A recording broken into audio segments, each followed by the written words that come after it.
Hello there everyone, welcome back to my channel. I am the Crimson Tea and today's video is about the upcoming Crowned Ones cosmetic set for Diablo Immortal.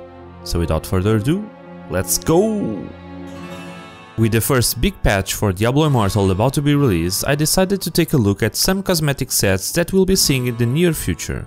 One of those is the Bloodsworn cosmetic set, which should be a reward for the Season 2 Battle Pass, and I've already made a video about it. Link at the top right corner of the video. But there are a couple other sets that are yet to be released and look amazing, and one of those is the Crowned Ones cosmetic set. This new cosmetic set seems to be inspired by King Leoric, and as the name implies, everyone gets a crown. As is already habit, Wowhead has dove deep into the files present in the game and datamined the look of this set.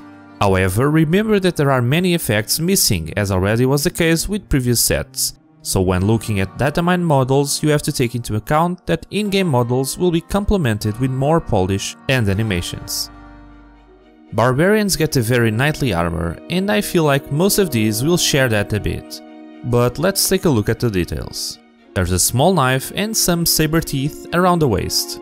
Golden detailed armor pieces on top of metal, with the big red cape and the crown. The axes share the same kind of colors, but have a red gem on the top part, matching some of the gems present in the rest of the set. The Crusader set shares a bunch of aspects. The golden armor on metal remains, but this time we see a very prevalent presence of white cloths.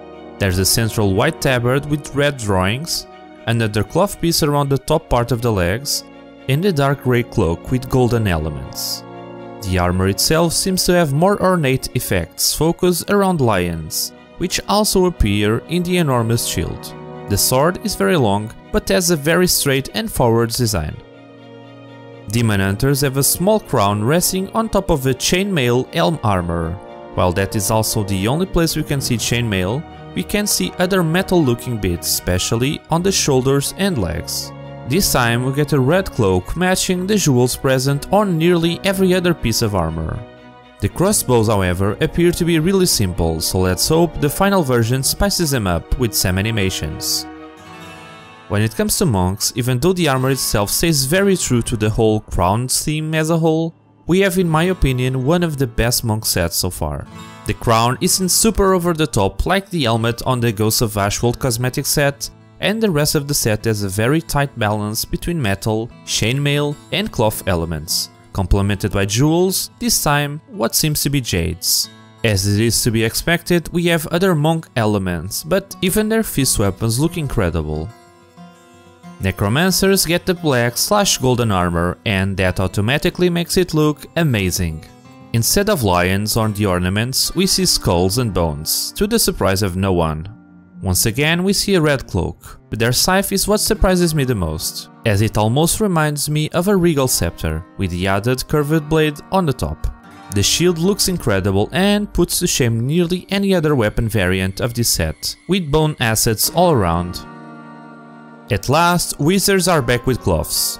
There's a type of veil on the female wizard helmet with the small crown on top, while the male has a much bigger crown. The armor itself doesn't have lions or skull, but instead uses much more cloth elements, while still using gold bits of metal armor.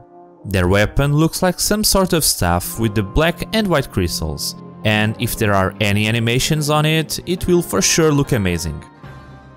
Most of these armors look really impressive, especially if you take into account the added effects there will be for sure once in game. In particular on their weapons, which are currently slightly too simple, so hopefully those will have a special attention. And that's all for today. I hope you enjoyed the video. If you did, remember to leave a comment telling us which variation you enjoyed the most. Like the video and subscribe for more Diablo content. As I've already said, I am looking forward to covering the upcoming Diablo Immortal patch notes, but in the meantime there are plenty of other aspects to make videos on. And I've also got some ideas for Diablo 4 videos while we wait for some sort of beta, so stick around if any of those are of interest to you. With that said, thanks for watching and I'll see you on the next video. Bye!